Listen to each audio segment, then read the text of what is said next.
course, you're just in time for this particular show. If you're just joining us at this particular moment, we do want to take a look at what you're waking up to as far as the newspapers are concerned. And I do want to start with the People Daily. Of course, top story on the People Daily is I am made for Africa. This Raila speech, I'm ready to serve. My heart is ready. My hands are steady. And with your support, I shall get the opportunity to be of service to Africa, the cradle of mankind. I am made in East Africa for Africa. This is a story on page 4 and 5 of the People Daily. That is the top story on this particular newspaper. You can grab your copy and get a look, take a look at that particular story. We also have something happening on the People Daily, and court stops teachers strike. Pending case. This is a story on page 6. Just let me take you through what that is saying. Of course, it has to do with the strike that is ongoing as far as teachers are concerned. Now, High Court, that is yesterday, temporarily stopped the ongoing strike called by the Kenya Union of Post-Primary Education Teachers, KUPPET, pending the hearing of a case filed in court by the Teacher Service Commission. Now, in a reprieve to thousands of learners who are reporting to schools for the third term this week, the Employment and Labour Relations Court, Judge James Rika, in a short ruling, directed the striking teachers, mainly drawn from secondary schools, to report to classes immediately. Now, this is a story on page 6 of the People Daily. You can grab that particular copy and take a look at that particular story. Of course, there's another story making headlines on the People Daily, and this is increasing cyber threats, call for proper expert training. It is a story on page 24 of this particular newspaper. And the story that has to do with Raila Odinga, of course, we'll be taking a look at it later on, just trying to make sense of what that means for the nation and the continent and the East African region at large, and also the local politics here in the country with his exit if he gets elected to be the chairperson of the Africa Union Commission. Now, that is the People Daily.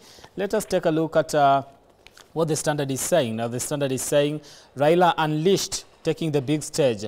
Bitter political rivals unite with the world in the presence of 3 EAC state presidents and representatives to crown Raila Odinga as a bold, visionary and steadfast Pan-Africanist whose professional and technocratic credentials make him the ideal candidate for the African Union Commission chair position, kicking off campaigns proper. This is a story on page 4, 6 and 7 of the Standard. Of course, a photo of Raila Odinga and President William Ruto shaking hands there, which has elicited a lot of debate on the social platforms, with the famous handshake, playing once again. Now, I just want to quote what has been quoted on this particular front page. And we have Raila enjoys a sterling reputation as a zealous Pan-Africanist who has demonstrated a strong faith in continent's possibilities and a commitment to laying a robust foundation for transformation in our time. Right? That is a quote by President William Ruto, of course, when he was giving a speech as far as Raila's candidature is concerned to the African Union Commission. Raila said, I believe in the story of the African lion. I'm sitting on the African gold, oil, diamonds, iron and copper ores. And I have the ability to transform all these materials that I have into wealth for the benefit of my people. We'll be getting into the details of that as we continue with our program this particular morning and just try to understand what this means for the nation. Of course, another story on the Standard is Raila's big day. Now, leaders lionize former Kenya Premier as the most qualified for AU top post. And if you listen to the speeches yesterday, of course, everybody had nice things to say about Raila Odinga, and especially on his Pan-Africanism. Now, listen, Deputy Rigathi Gachagua, that is Deputy President Rigathi Gachagua, did say, today, we are going to unveil the transformation of Raila Odinga from a national leader to an African statesman. And for us in leadership, we have learned great lessons of resilience, endurance, and perseverance. Salva Kiir says, as chairman of EAC, I strongly appeal to the region to rally behind Raila. Let us talk to our friends across the continent. He is the one to lead us into that big battle for prosperity and is the candidate who is fit for this job. Museveni says, before I came to Nairobi, there was a young man from Djibouti who came to say he was their candidate. Of course, I greeted him warmly, but I told him I was coming to support Raila because he is the candidate fit for this job. Samia Suluhu, that is the president of Tanzania. My government fully endorses Raila Odinga's candidacy for chairperson of the AUC. He is a Pan-Africanist leader, well acquainted with the development concerns of our continent. Now listen, still on this particular newspaper, observers say yesterday's launch of AUC chair's candidacy bid was a symbolic Ruto-Raila political marriage. Of course, we will be talking about what that actually means for the local politics here in the country. And also, what political significance number 2 was as Raila shifts focus to the Africa stage. President Ruto today kickstarts a push to inherit political base. Of course, he will be going to the Nyanda region for a development tour. He's been doing that in different parts of the country. Of course, he's toward Kisii, he's toward the western region, he's been to the coast, he's been to Mount Kenya. Also, he was in the Rift Valley region. And also, political significance number 3 is already whispers in political corridors hint at a possible alliance between ODM and UDA parties ahead of the 2027 general elections. A lot to see and to unfold as far as this particular event is concerned. National, despite a court order, teachers vow to the strike is on. What is happening across the world is death, suffering as sanctions wreak havoc in Burundi. And on the sports world, Paralympians hope to make a mark in Paris. These are all stories on the Standard. You can grab yourself that particular copy and take a look at it. Let's take a look at what is happening on the Daily Nation. And Raila's show of power, of course, this has been the biggest story that has been making headlines across different dailies here in the country. Raila's show of power, diplomacy. The Ruto administration yesterday asserted its influence by rallying the support of the East African community as it unveiled Raila Odinga's candidacy for chairperson of the African Union Commission. A story on page 4 and 5 of the Daily Nation. Bigwigs, of course, EAC Chair Kiir leads regional presidents in backing Raila Odinga. Like we mentioned earlier, because that particular photo shows you Samia Suluhu of Tanzania, Yoweri Museveni of Uganda. We have President William Ruto, and next to him, that is Raila Odinga. That is the front line we're talking about. And also Salva Kiir of South Sudan. We also have former President of Nigeria, Olusegun Obasanjo, former President of Tanzania, that is Jakaya Kikwete, and also representatives from Rwanda and Burundi. That is the Foreign Affairs Minister from Rwanda, just next to Obasanjo, and also the Prime Minister of Burundi. And next to him is the Prime Cabinet Secretary of Kenya, that is Musalia Mudavadi. Right? Still on this particular newspaper, after a brief ceasefire, Ruto allies take on Gachagua. That is a story on page 12. Of course, let me just take a look at what that is saying so that I get to brief you and give you a reason to go purchase this particular newspaper and read it for yourself. After a short-lived ceasefire, President William Ruto's allies in Mount Kenya have taken on Deputy President Rigathi Gachagua, responding to the threat that the DP's critics will lose favor with voters. National Assembly Majority Leader, that is Kimani Ichung'wah's MP Mwangi Kiunjuri of Laikipia, Eric Wambui of Madira, and Duncan Madengi of Nyeri Town now accuse the DP of blackmail. Now, Mr. Gachagwa's caution to leaders who are not listening to the ground to change or face the wrath of voters in 2027 ignited a new storm. That is a story that is actually happening on the political front as far as the newspapers are concerned. Now, DCI fails teachers in the 15 billion fraud case. Tutors lost 15 billion in fraudulent schemes, but Savings and Credit Society bosses blamed for the looting are free because a probe of the Directorate of Criminal Investigation has stalled for 3 years. This is a story on page 2 of the Daily Nation. We also have a promise of pay rise as a strike halted. The Employment and Labour Relations Court has suspended the strike by the Kenya Union of Post-Education Teachers pending the hearing of a petition filed by the Teacher Service Commission as state promises tutors pay rise by Friday. Storm over NYS firearms order. Experts say unemployed youth could use firearm trainings to engage in crime. This is a story on page 10 of the Daily Nation. Now, families' agony over missing kin as police defy court. This is a story on page 3, right? Right, that is as far as the Daily Nation is concerned, and what you're waking up to on the newspapers. Now, I do want to take us to one of the stories that you know is making headlines here, and talk a little bit about it, and get my guests' views on this particular story before we get to a conversation that is one of the most talked about stories on the dailies, and that has to do with Raila Odinga. First, thank you so much for making time. We have Honorable Maina Karobia, who is the Member of Parliament, East African Legislative Assembly. Thank you so much for coming, sir. Great pleasure to be with you. All right. And Honorable Pamela Odhiambo, who is the former Women Rep Migori County. Thank you so much for coming. Thank you. All right. Let's start with this one.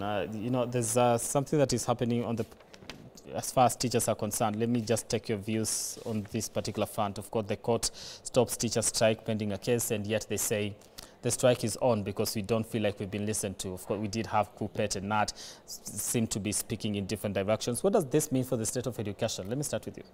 Yes, I think, my good brother, I'm a teacher by profession. Okay.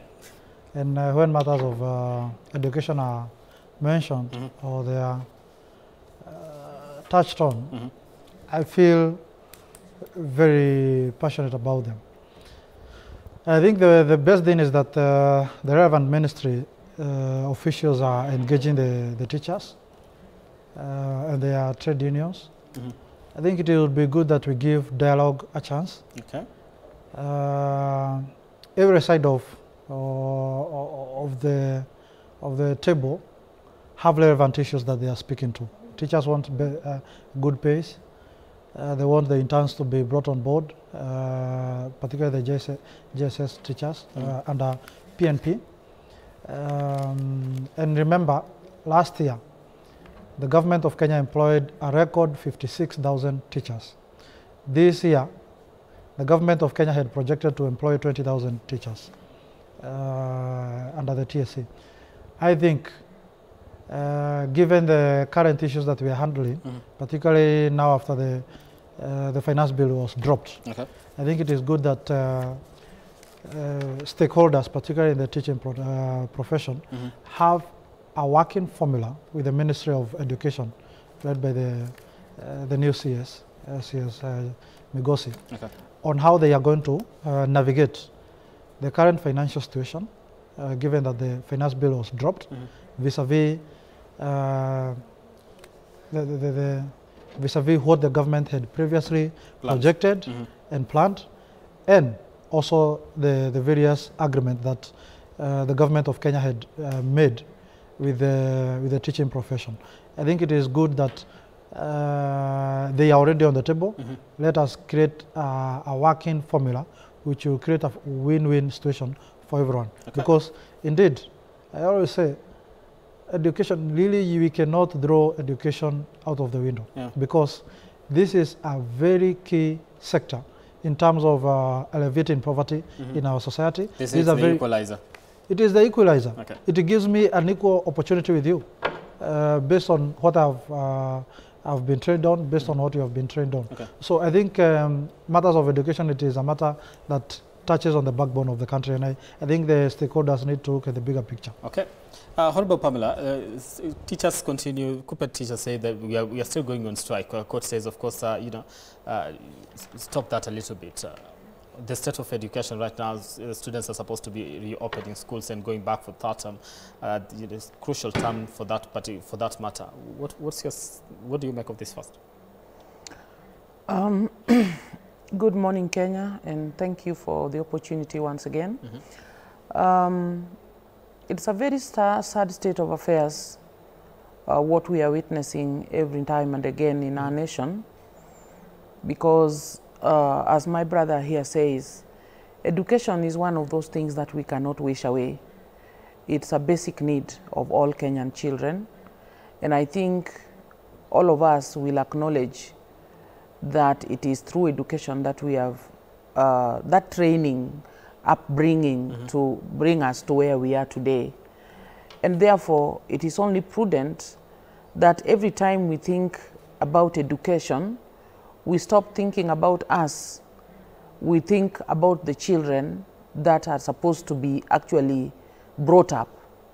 So what I mean to say here is that it is unfortunate that every other time we have had to reach this situation where our teachers have to come out of the classroom and protest and go on strike for them or whatever, for whatever they need to be done. And it is unfortunate that they are talking of promises in the past that have not been honored. Some of these promises, if you listen to them carefully, they have been things that they have been talking about past the time that we were talking about the rejected financial bill. Okay. And they are dating back to yesteryears. And so there has been a trend of the government agreeing with the teachers, of course, the Ministry of Education and TSC on behalf of the government. And they make agreements, and somehow these agreements seem not to get fulfilled on time. Okay, so the pain here is, on one hand, the teachers are right. On the other hand, the government may also be right that there is no money maybe to implement all those. But then if there's no money... So where do you draw the balance with this one? How you don't have money, you promise to give them, but... Yes, that's what I'm coming to. When we don't have the money, then we don't have to promise. It's better to be honest and say there is no money and we are not promising anything. We can only work under such conditions. And that makes it clear, so that if the teachers go to work, they go to work knowing that this is what we have undersigned to work. Okay. But you see, when there is a promise and then it is not fulfilled, it gives them an illusion. And it makes somebody feel like maybe the money is just there. Yeah. They don't want to give us. Okay. And in the process, our children are suffering. And so like now, look, they talked of some discussion. Like I think yesterday there was supposed to be some meeting that they were supposed to attend. And the NAT says they have called off their strike. The Kuppet insist they are going on strike. And then there is, in all this, I think the underlying opinion that I have is that a way must be found. Let them talk, let them agree to disagree or disagree to agree, and let's find a way forward that can bring a lasting solution for education in our country. It's unfortunate because even as we sit here today, you will be shocked. At some stage you will find the lecturers of higher learning institutions will come out and all those things. It is not giving a good picture of our education to our children, the current generation. It makes somebody feel like our children are half-baked and all this. The repercussions are many. So let the ministry plus the participants of the education system get some working formula that can actually restore stability in the provision of education to our children in the nation. I want to transition to another thing that has been, or, you know, has been touched on the dailies before I take a break. This is the thing. It's 14 years since the promulgation of the new constitution, of the 2010 constitutions. I don't know if we still call it new. But 14 years since the promulgation of the 2010 Constitution. And of course, we've been seeing different chants as far as the Constitution is concerned. Honorable Maina, let me start with you on this one. When you look back and you look at the progress we've made, have we fully implemented the Constitution to some extent that we can actually say, by the way, you are enjoying this particular Constitution? I think to a large extent we have tried. As a people or as a country to really live to the ideals of the constitution that we currently have. The devolution is in place. Certain government principles and government institutions are already in place. The larger distribution of resources to the people is already being implemented. But then the question begs is, Constitution is not a cast in stone document, it is a living document which must be reconstructed or restructured to live within the imagined aspirations and the imagined dynamics of the country. I think from where I sit, I think it is time that we audited the 2010 Constitution and we ask ourselves, is the current Constitution living to the current economic issues that we have? Is it living to the future that we want for our country? I think it is time that we carried out an audit of the 2010 Constitution so that we live up to the issues that we are seeing in the society, and we think these issues have a financial implication, yet they are condemned not to be amended by the parliamentary avenue. They can only call for a referendum. So I think it is time that we had that conversation of auditing our 2010 Constitution. We ask ourselves, what do we maintain, what do we adjust, and what do we draw out altogether? Because, for instance, if you had to ask me, our economy, if you compare our economy, if you compare our population vis-a-vis the economy of India and their population, and you also compare the economy of the US and their population, and you also look at their representatives in the public service, really ours is too high. The wage bill is too high. So we need to ask ourselves, is this constitution, because some of the issues that I'm speaking to, they can only call for a referendum, asking ourselves the question of, do we remove this, do we reduce this, do we maintain it? Now, so you talk about the wage bill. That's the issue that we should have. If you were to give your view on this particular, on what you think should be actually be changed, what would be your step-by-step view, and what would be your step-by-step kind of plan on some of the things that you feel should actually be done away with? For me, I think in terms of representation, we need to reduce the number of counties. And we have sort of like 16 to 14 counties that are manageable, that you can be able to make quick decisions as a council of governors and the relevant agencies.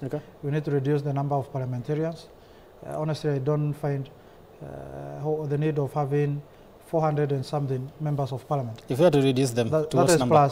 That is members of parliament plus the members of National Assembly plus the members of the Senate. We need to reduce that number. We need to reduce the number of county assemblies.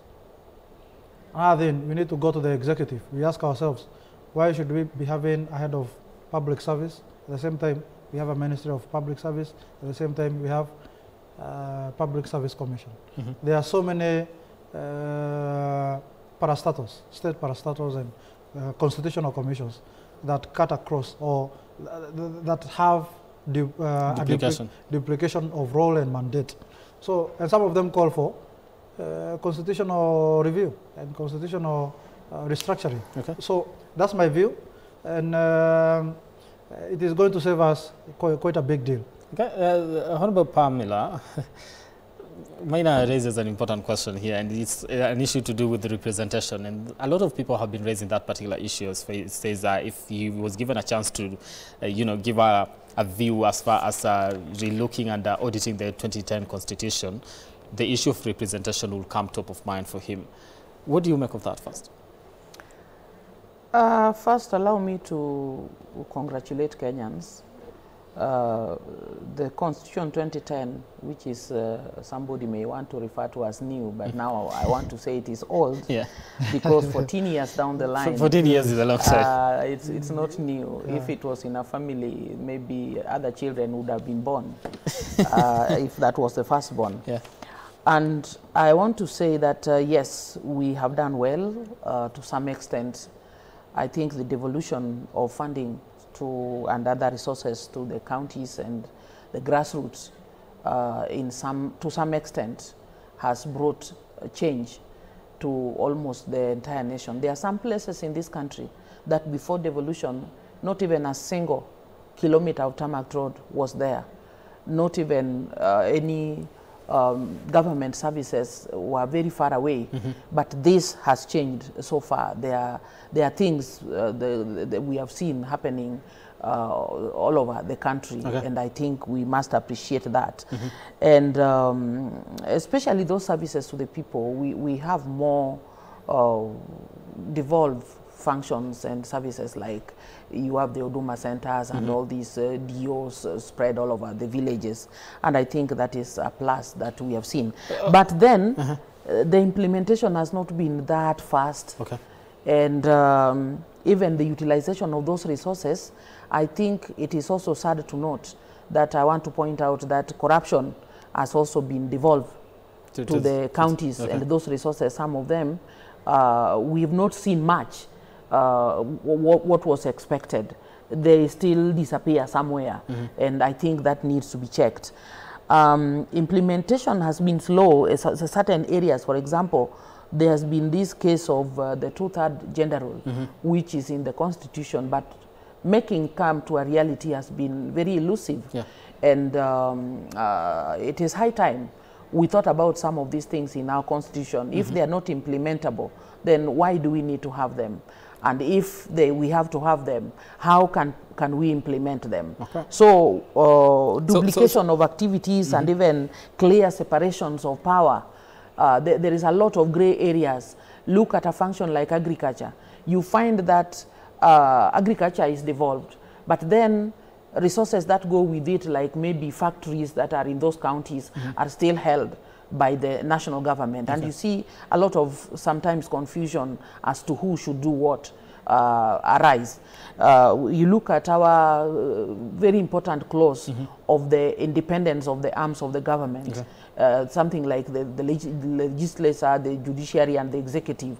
To what extent are these arms independent and are able to guide each other? And where is the separation of powers? Okay. So with that, I want to say that the questions like presentation, somebody has thought that there is over representation in Kenya. But again, you look at it in terms of what did we have then in terms of population to be represented, and what do we have now? That may want us to look at it, and if we have to review it downwards, then the people represented, their numbers and their needs may have to be taken into consideration. So that means if you're looking at the numbers, that then to some extent we'll have to increase representation, because we are a growing population.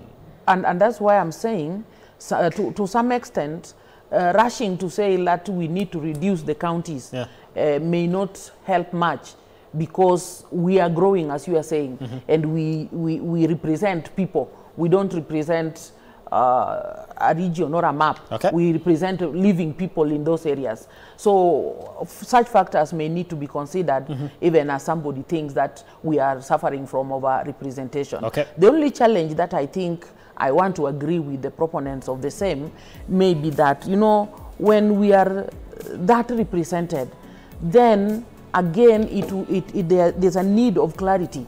Like, we have a governor, we have a women rep, we have a senator.